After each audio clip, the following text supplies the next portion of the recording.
Hello everybody, this is Tim here again, here back with the Snyder Cut commentary. This will probably be the last video for the Snyder Cut since this is chapter 6 after all, so I'm going to try to squeeze in the final chapter and the epilogue in both this same video.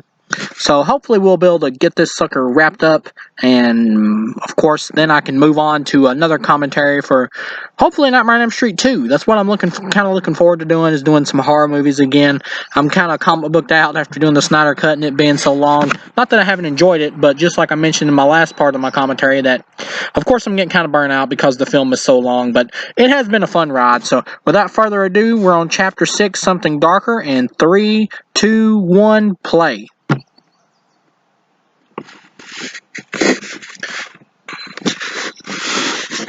I actually decided to do this part of the commentary for earlier in the day instead of waiting until like 12 o'clock at night or 1 o'clock in the morning like I've been doing. So we're picking up with the film here. We got Superman with Lois rekindling their relationship. I don't think the really silly line from the theatrical cut is in this one about where she's like, "You smell good," and he's like, "Did I not before?" Is this that line in here? I might have missed it because I was talking. But yeah, it's cool to be back doing the commentary for the Snyder Cut again. It doesn't seem like Zack is going to be able to come back and do the rest of his series, and he's kind of hinted at that, like at the studio. He posted on like Vero, I think it was, or whatever, about the studio not wanting him back. That's what he said. Now I don't know if he's saying that because the studio like legit doesn't want him back, or if he's like saying that to encourage his fans to like fight harder so that we can get him back or try to get him back. I'm not exactly sure.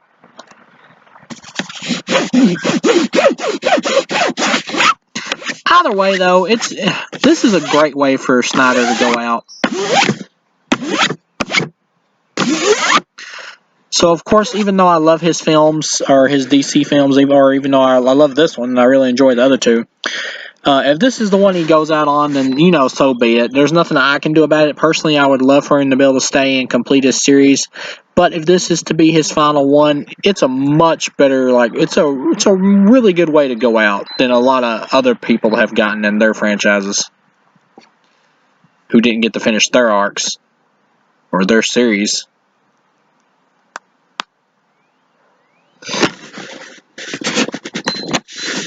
And it'll also be good for Snyder to be able to do other stuff that's not like superhero related. Like, it is nice to think about like the man getting a break to be able to do other stuff. Like, he got to do Army of the Dead, and he can go on to do all different like interesting types of stories. Like, some people are only like a fan of Snyder because of his DC stuff, and that's cool. I mean, if that's what they like, that's fine. But I'm a fan of Snyder in general. Like, I still want to see like what Snyder can do with different films and all that, not just like his DC stuff.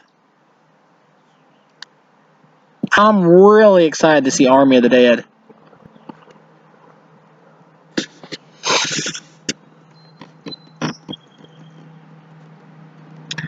Yeah, Jeremy Irons as Alfred is cool.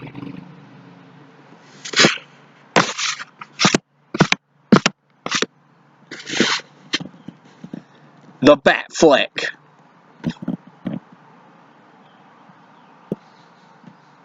To be honest, even though that I'm on chapter 6 now, it does feel like it's kind of flew by to get here, even though at the same time it does feel like it's took a while. It's interesting like how it feels like doing stuff, Ray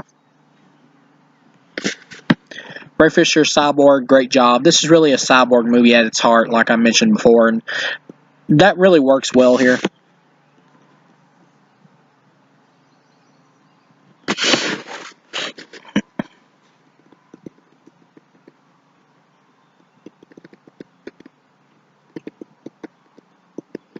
I'll say this much, like, one of the things with Snyder is that me as a viewer who watches like truckloads of movies in general, I'm a big horror movie fan and cult movie fan and comic book movie fan, pretty much just like of geek stuff. I'm there. I'm all for that, and I like mainstream stuff too, some of it. But yeah, it's like as far as like comic book stuff goes, I will admit I am kind of getting burnt out because we've had so many DC movies and especially so many Marvel movies at this point. That one of the reasons I was excited for Snyder is the fact that I knew he was going to give me something a little bit different off the beaten track and in terms of comic book stuff. So I will admit, like the fact that he probably won't get to do his next two like Justice League movies to complete his saga does make me a little like not as excited for other comic book stuff. Like I'm sure the new Marvel stuff coming up, like was like Shang-Chi or whatever. I'm sure it'll be fine. I saw the preview. It looked totally fine for a Marvel movie, but at the same time, it looked like just another Marvel movie. It's like it's really hard to get excited for like newer Marvel movies now because honestly, the franchise kind of peaked with Infinity War and Endgame. So it's like, well, if you can't really raise the stakes from here, I mean, what really can you do besides just give me like solo one-off stories, which is fine, but like the whole thing of the Marvel Universe that made it so popular and so like hit with the mainstream is the fact that it really felt like it was building up to something. So the fact that we may not get like any big epics or anything that could really top or go toe to toe with Infinity War and Endgame, which that's really like one big movie, does make it kind of feel uneventful now, even if the newer stuff we get is good, which there is other stuff in the comics they could do, but it doesn't really seem like there's anything they could make like that would be as big on like scale wise as Infinity War and Endgame. I'm sure they could do something great though, like doing like a what is it like? Doesn't Marvel have something like Secret Wars or something? Maybe they could do that. It's been a while since I read a lot of Marvel stuff, to be honest. And it'd be interesting when Marvel eventually gets to like a reboot for that's going to be when they're going to have it tougher, because one of the reasons the Marvel stuff works as well as it does isn't just because it's made so well. It's also because it's the first time a lot of these characters like Iron Man and all that have really had a franchise and been popular. Unlike DC, which is like on like their 5,000th reboot of Batman, out of all the media he's ever been in. So it's like, yeah, it's much harder to come up with like newer, interesting versions of like Batman and Superman and stuff for DC than it is. It's way easier for like Marvel to do stuff with like Iron Man and stuff like that because he's never been really done before or capitalized on as a character. So it'd be interesting when they do have to reboot him, like what direction they take that character in. I love this right here, like with the Snyder Cut, how Superman's like mouth does not look messed up. That is one thing I do not miss from the theatrical cut. Now, of course, this is a much superior version of the movie, but that smile, man, it didn't bother. I tried to overlook it when I first watched Justice League in theaters, but upon watching this version and then watching like bits and pieces from the theatrical cut again, it's like, dang, boys, that smile is like the stuff of nightmares because of the way his face looks in that theatrical cut. I'm doing this commentary outside, by the way, so if you like hear a bird chirp or something or a dog bark, don't be alarmed. That's just because I'm outside. But yeah, I am really interested to get to doing like a commentary for A Nightmare on Elm Street 2 and stuff like that. Thought about even doing the remake just like right off the bat. That way you can just get it over with because it's so bad. But I'll probably build up to it. Diane Lane, once again, she looks hot. Like even with the older like hair and stuff they give her in the makeup, she's still hot. Like, I'd be going out of that, even though she's an older woman. Really cool scene, though, with a lot of heart here about her seeing Clark again and all that. One thing I don't remember if I mentioned or not, like in this commentary, is that Batman's voice kind of sounds weird in certain scenes for some reason. Like it's like out of tune or auto-tuned or something. It really threw me off a little bit, and I've heard other people mention it too. I'm not sure why that is, to be honest. But it is just a little weird. It kind of took me out of the movie a little bit. But Ben Affleck's still awesome as Batman here, and still easily my favorite Batman. Thus far, anyway.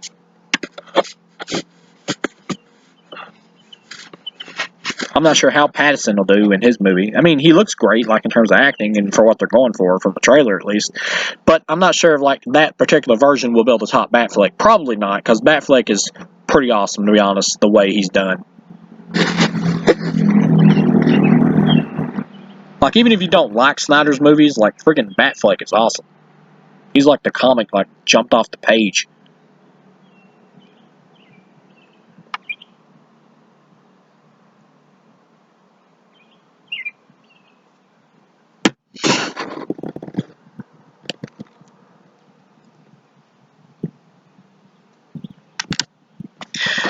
I'll say one thing though, it does kind of make me feel sad for like the other actors and stuff like Joe Manganiello or Manganello, Mangos or whatever his name is, however you pronounce it. Like, it does make me feel sad for him, I'll be honest, because of the fact that I know he probably put in a lot of work, like buffing up and stuff like that for Deathstroke and all that for the scenes that he's in, because he thought at the time or believed at the time that he was going to be an important character for the Ben Affleck solo. Because that's what was planned. So it is kind of a shame if he doesn't get a chance to come back and all that, if they don't bother with at least an Affleck miniseries or something. That is kind of a shame. It's the same thing with like Jared Leto's Joker. Like, if they don't really develop like the relationship between him and Ben Affleck in a miniseries or a solo, that is also kind of a shame, because there's a lot of rich material with this Batman and Joker that you could really use. I mean, I would be okay if they just did, I mentioned this before, I'd be okay if they did like a Harley Quinn movie or Joker and Harley Quinn movie with him and Margot Robbie. That could be fun, but it really won't have like the meat to it that him and a Ben Affleck movie would have, or series.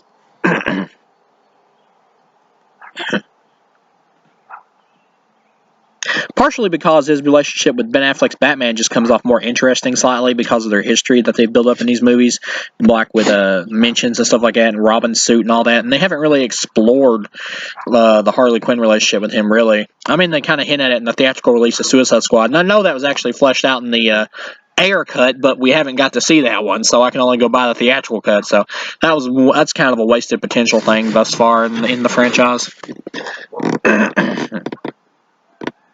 And that reminds me, like, I watched Suicide Squad like the day before yesterday or whatever, or last night, I can't remember. But that film, like, actually sitting down and watching it again after so long, it's actually not as bad as I thought it was. It's just not the film that I really wanted for the property.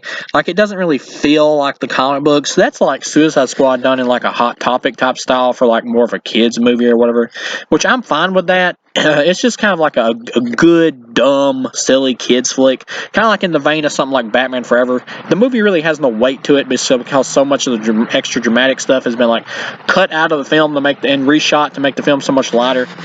Now the air cut of the film would probably be more of like a teenage to like family movie.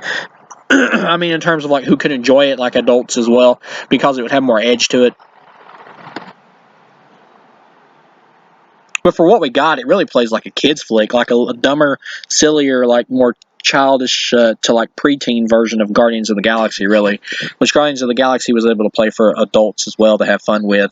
Suicide Squad was more just for like preteens and kids, to be honest. The theatrical cut, anyway. I still hope we get to see that dang air cut. Building up to the final battle, really cool. Junkie XL's score in this movie is awesome. We got Steppenwolf fooling around with the mother boxes. One interesting thing, we don't get the like red skies or whatever, and I get why that was there in like the theatrical cut, because it's to make the planet look more like Apocalypse or whatever, because it's been like terraformed. That's not really like a bad thing to have, I don't think. It's just because the movie was so rushed, the release cut the CGI didn't really look too good for like the red look or the filter or whatever. For the effect of it, I mean, not the CGI. There are like some little scenes in the theatrical cut that are kind of fine, that work, I guess, were Whedon additions that would have honestly worked fine in a better put together cut of the movie. Like Aquaman sitting on Wonder Woman's lasso or whatever and like spilling his guts out to everybody. That was kind of funny. That could have worked in a better movie. Or a better executed movie as a whole. I love like the musical score during like the pump up section here for when they're like getting ready to go in the battle, and Flash is like doing like his meditation stance. I really love that part of the score.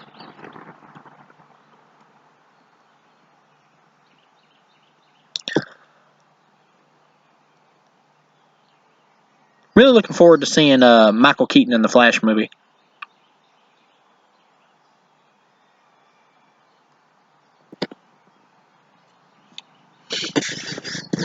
Gonna be interesting to see him and Ben Affleck in the same flick. Now back to Superman. I'll say this, like seeing the black suit in live action is really cool. Like, I don't really need the cape. But seeing it live action, it doesn't hurt. It does look pretty cool with the black suit as well. Because he didn't have a cape in the comics, so I would have been fine with it without the cape. But having it in there, though, is kind of cool.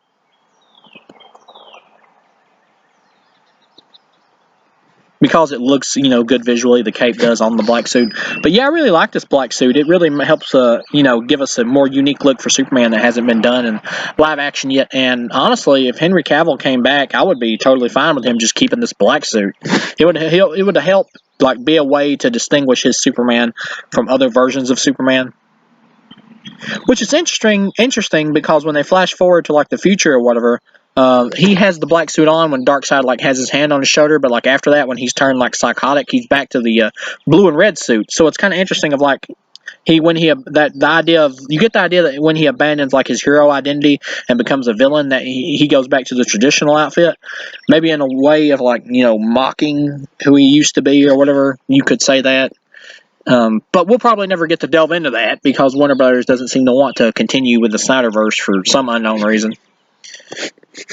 Which is funny because if their new direction tanks, then it might end up being too late to go back to the Snyderverse by then. Which honestly, if their new direction does tank and it is too late to go back to doing more Snyderverse stuff, they'll probably just straight reboot and just give up and just start over. Or they'll just do different, random Elseworld stories or whatever of different versions of the characters to make money with, and just not worry about a shared universe or doing movies with the main cast of the ones that whoever decides to stay or he does get to stay in terms of the main cast that we've had thus far.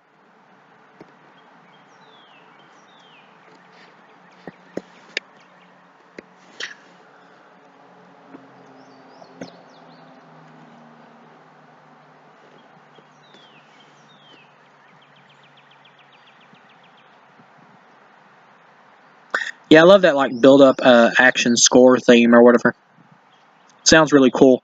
Get you pumped. Batman's cool-ass looking armor suit. Kind of reminds me of Night Owl from Watchmen, which is probably the inspiration here since Snyder's a big fan of that comic or graphic novel.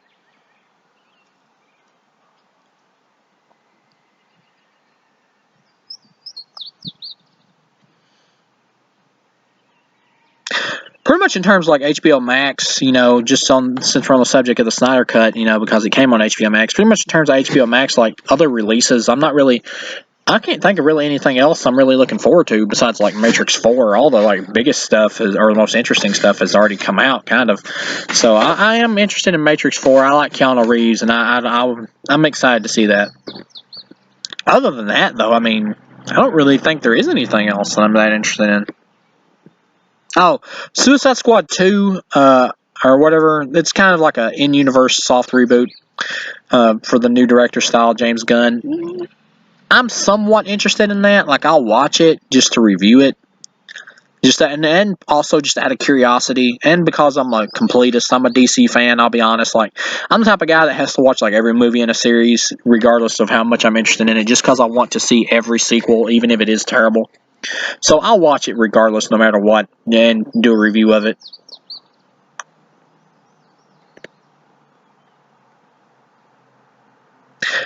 I think it will be closer to what I want from a Suicide Squad film than the first one. At least the theatrical version of the first one.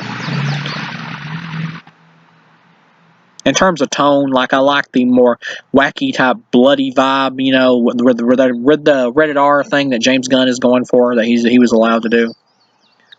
It's more my style, B-movie style. Because Suicide Squad is kind of a B-level thing because it has B-level characters and silly humor in it. So for me, James Gunn's version is closer. I do, however, and believe 100% I would enjoy the air cut of Suicide Squad.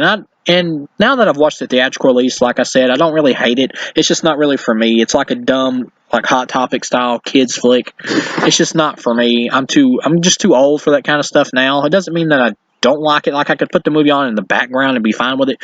But it's good for what it is and for the audience it's going for. but it's not for me. For like the new one in terms of its tone and stuff is for me. I'm just worried about the humor kind of from the second trailer or whatever because of the penis jokes that kind of went on too long. That does make me nervous because that was pretty bad. But at the same time, I do think it's going to be at least a decent, enjoyable, silly movie. Got some cool action going on here on the Snyder Cut. Parademons.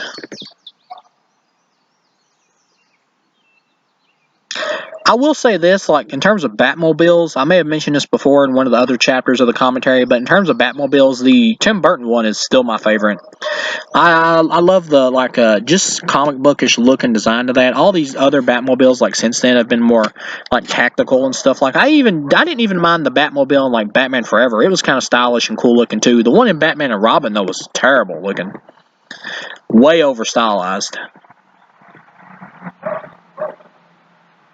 Cool explosion, slow motion bullet drop scene, or bullet time, I guess would be the word.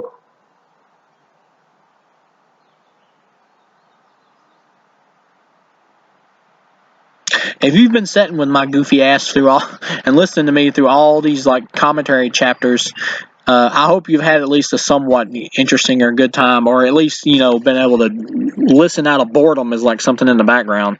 And then I know that my efforts to do all these hasn't been in vain. Even though I really just do YouTube videos for just like a fun hobby, it's not meant to like make money or anything. I don't really care about that. I really don't care about it at all, to be honest. This is just something to do to pass the time, something for daily activity. And it is fun.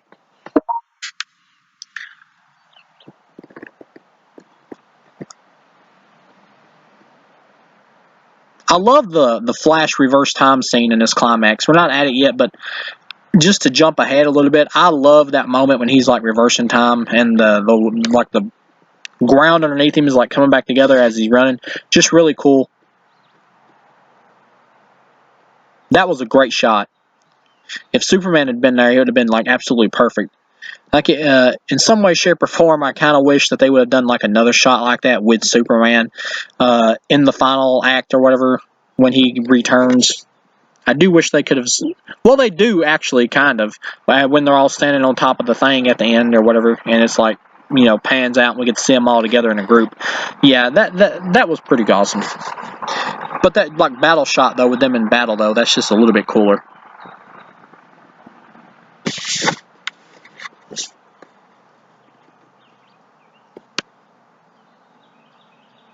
Another interesting, like, neat thing is, like, Cyborg's able to, like, make multiple different arms come out of his back. Kind of reminds me of something like the T-1000 or a type of Terminator or something. It's kind of neat when you think about it. Aquaman riding on a parademon. When he, like, comes out of the building or whatever and, like, throws his hair back, that effect does look a little dodgy, like, to me, like the green screen or whatever there. Does look a little dodgy still. That's an awesome moment with Cyborg flying through there and, like, twirling around, shooting beams out at both sides. That's pretty cool. I watched this movie with my wife like the first time it premiered or whatever, and we watched it on HBO Max together. And she barely made it to the end. Like I'm really used to like watching like really long movies or just miniseries. Like I'll just binge watch them in just like one day and do the whole thing. But she's not really used to that, and she barely made it to the movie. Like the only reason it's really tiring me out now, like these videos have been tiring me out, like not at first, but like the later ones, like right now. And the only reason this one's not so bad, but the last one kind of was getting to me. Like the only reason they started like tiring me out is because I have to talk and try to at least be somewhat entertaining doing a commentary for this movie. Even though, once again, if you can get like insider information from Snyder or something, then that'd be way better than listening to just like an average fan like me. Really cool shot right there where Aquaman just like pins parademons against the wall. That's really cool. Really good action.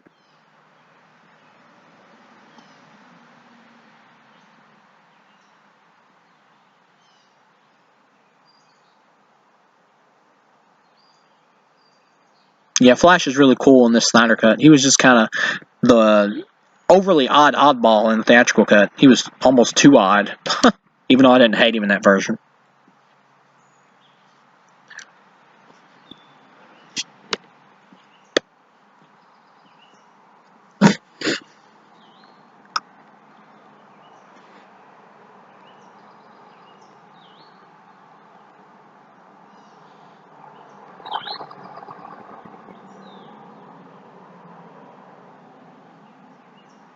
Here we got the Superman showing up to meet Alfred scene to find out where the League is at. This is another scene that you probably could cut, but at the same time, I want the total Snyder experience with something like this, so I'm glad it's here.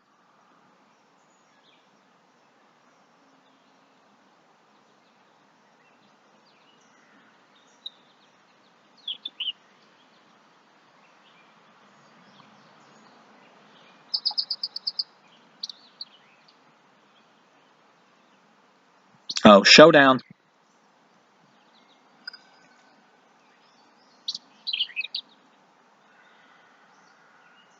Steppenwolf's lit up eyes look pretty cool here.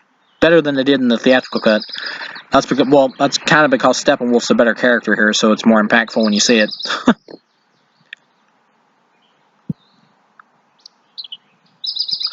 He's charging.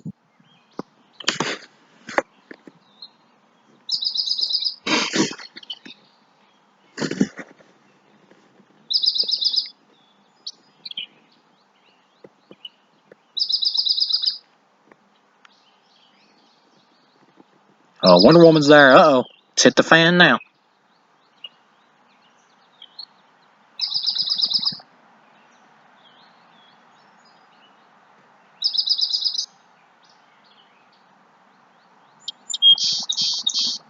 Part of me does wonder like how this would have been split up into a series, like how it would have felt like a mini series or whatever. You could have done that, and it would have probably still been fine. But at the same time, I am glad it's just one big, long, epic movie. Can't wait to get this on Blu-ray. Hopefully, they have some badass special features. I love Wonder Woman's like theme in this. Like I may have mentioned before, like some people think it's overused. I never really felt that. It was just really cool to me. I mean, maybe it is overused slightly, but it's so cool. Like every time I'm like, keep doing it.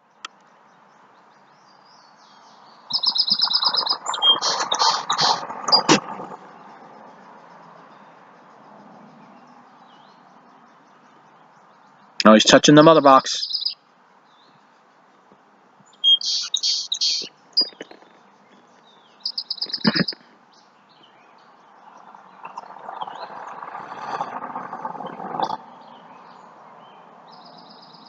Go, Flash, go!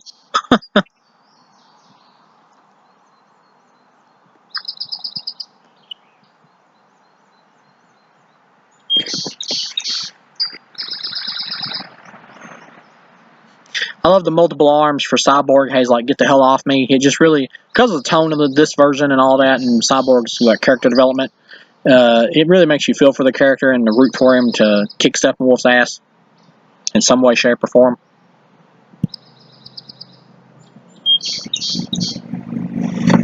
Yeah, you just really like Cyborg in this version a lot. At least I did.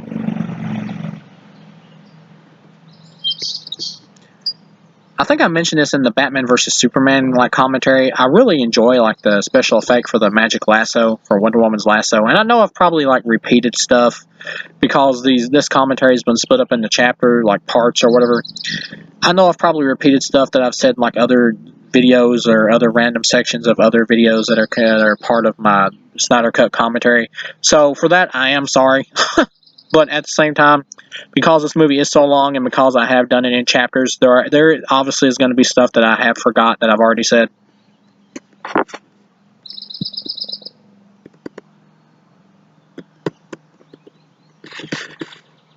Flash, savior of the universe.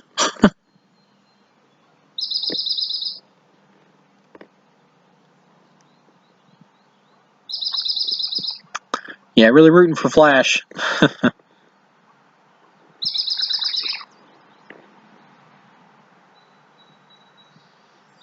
Yeah, the action during this climax is really fun.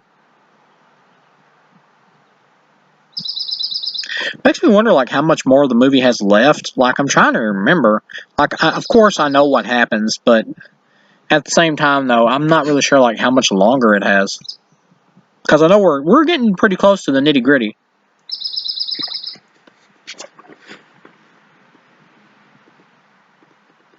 Oh, I love that Superman moment.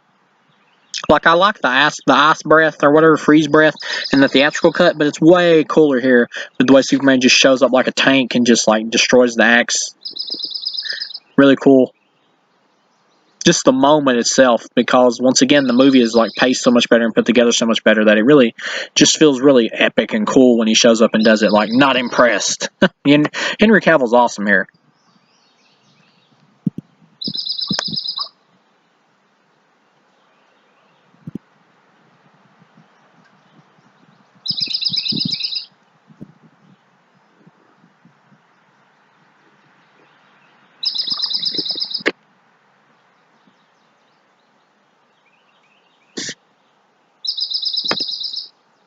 Yeah, Henry Cavill is, I believe, easily my favorite Superman after Christopher Reeve from Superman 1 and 2.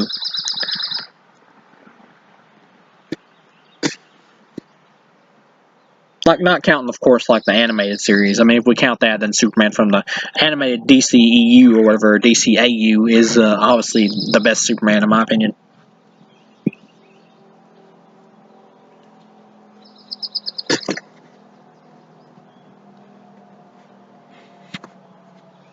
I believe this is where Superman like blasts off one of his horns. Has to show him who's boss. Superman's willing to like beat him down, but of course he doesn't kill him.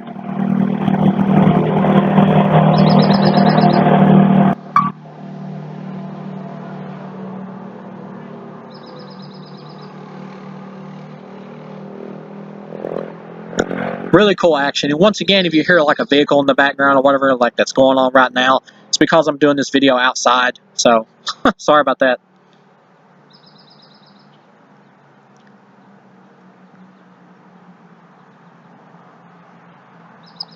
I like this added thing too, where Flash gets wounded and he like speeds up his molecules and heals his leg. Really cool.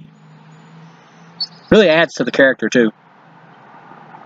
Shows like more of the extent of his abilities. Because really, like, Flash should be able to go so fast, he should be able to like phase through walls. He should be able to speed his molecules up so fast.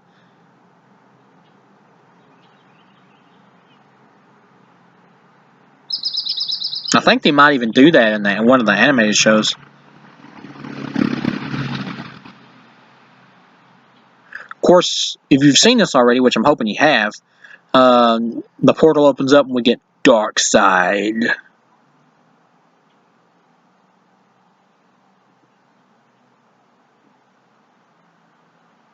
And Desaad. And Granny Goodness.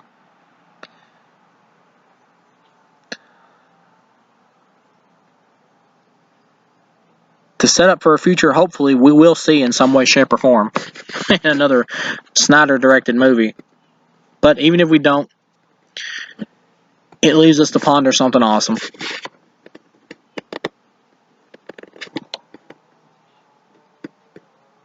Like, Superman doesn't really want to kill Steppenwolf. He just wants to, like, knock him back into the, the Darkseid's world or whatever through the portal.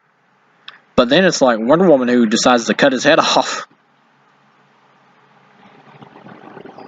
Because she's more of like the warrior of the group, She's got kind of a slightly bloodthirsty revenge edge to her that Batman and Superman kind of don't have. Or at least Batman don't have in this movie. He kind of had it in Batman vs. Superman. And here we got, I also really like how, like, the mother boxes cause everybody to, like, disintegrate into bones or whatever, and then Flash, like, resets time, and as he's doing it, you see, like, Superman's body, like, reconfigure. It's pretty cool. Just a really neat effect.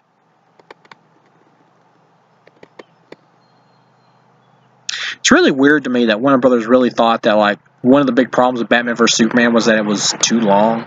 But like I've mentioned before, it only felt so long because they chopped so much out of it. So much more of the heart of the movie. And that ruined the flow. But that's just real funny to me. It just shows that these studios, they got a lot of money, but most of the people working in them just really don't have a clue about how to put a movie together correctly.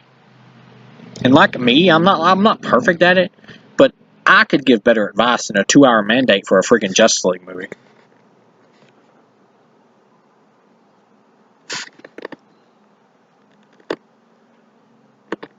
Yeah, really cool how the ground's like coming back together underneath him, and the shot just looks really beautiful. visual-wise. I can't wait to see how this looks on Blu-ray.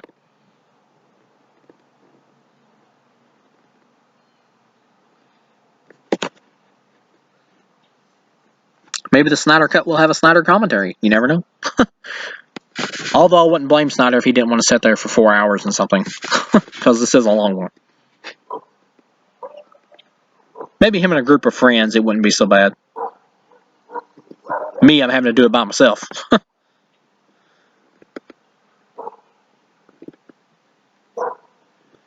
Really nice, like, completion of Flash's, like, character arc for this movie.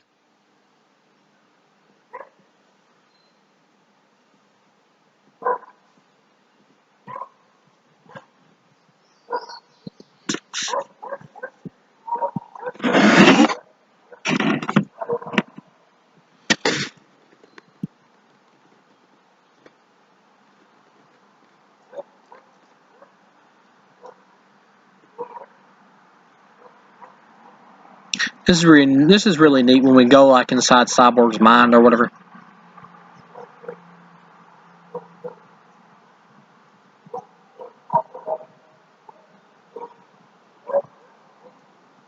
So far, we've been going for about 36 minutes and something. So this final chapter is kind of long. Longer than I thought it would be, to be honest. And we're not even at the epilogue yet. We are almost done, I believe, with this chapter, though. The only reason I bring that up, though, is because I really hope to, like, finish this movie off in this, video, this commentary, just to wrap it up here. I want to be able to put the epilogue in here as well. I think I can.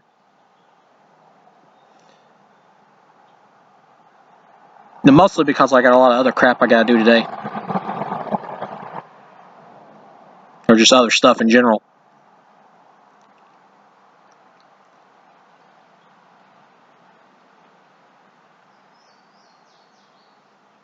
That's awesome. Yeah, great completion of, like, Cyborg's arc in this movie of how he decides to, like, accept himself for who he is now. Really cool.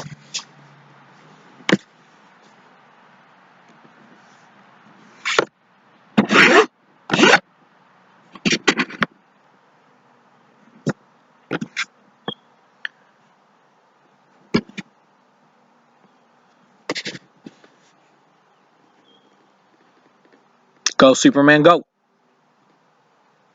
Boom, shakalaka. They pulled the boxes apart. Huh, I forgot Steppenwolf was still alive, to be honest. Well, he ain't gonna be for much longer, because, yep. I also forgot Aquaman stabbed him through the back. Yeah, Aquaman's not afraid to, like, kill and take you out either. Which, Superman's not really afraid of that. It's just not really, like, the character's style. I mean, he only killed Zod in Man of Steel because he had to. There goes the Wonder Woman head slice with the badass theme playing in the background.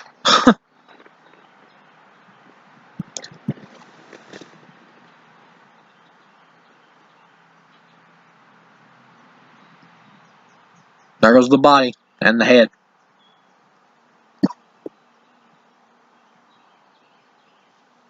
I like Desaad's reaction or whatever after everything that's happened, where he's like, I told you he would fail. It's like, oh, okay. We will use the old ways. It's really cool.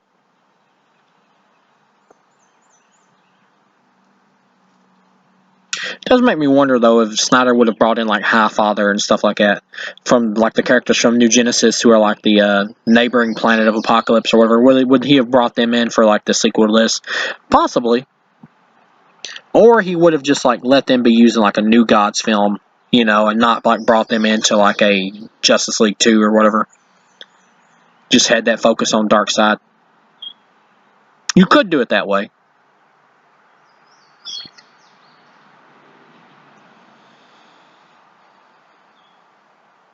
Or watch his Omega beams.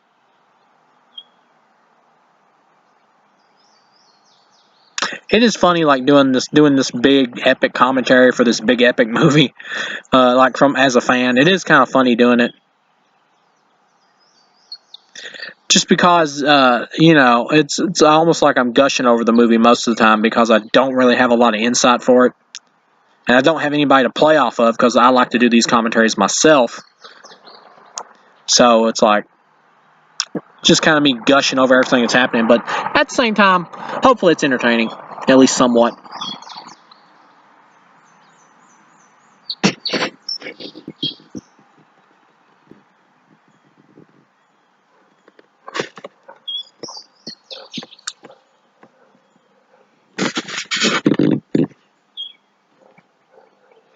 Here we got the big epic scene of all the characters standing together. Really awesome shot.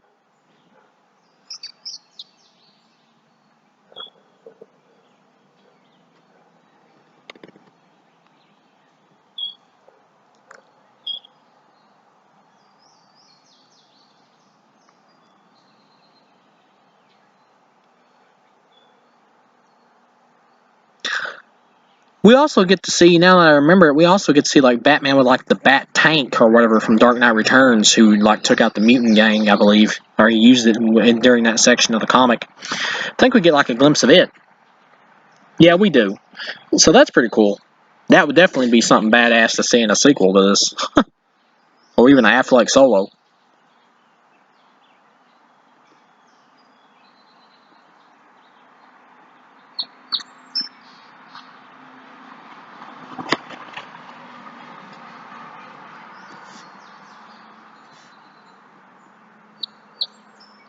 I can't remember when exactly this chapter ends before we get to the epilogue. Or does it say epilogue? I can't remember.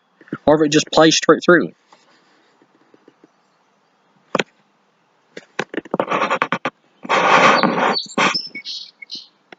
Nope, it does say epilogue. A father twice over. Yeah, you know what? I think I will stop it there. And I will do just one more. I kind of do want to do one more video just for the epilogue. Just because I did kind of have fun here. So, thank you guys for listening, and I'll see you with the final Snyder Cut video commentary.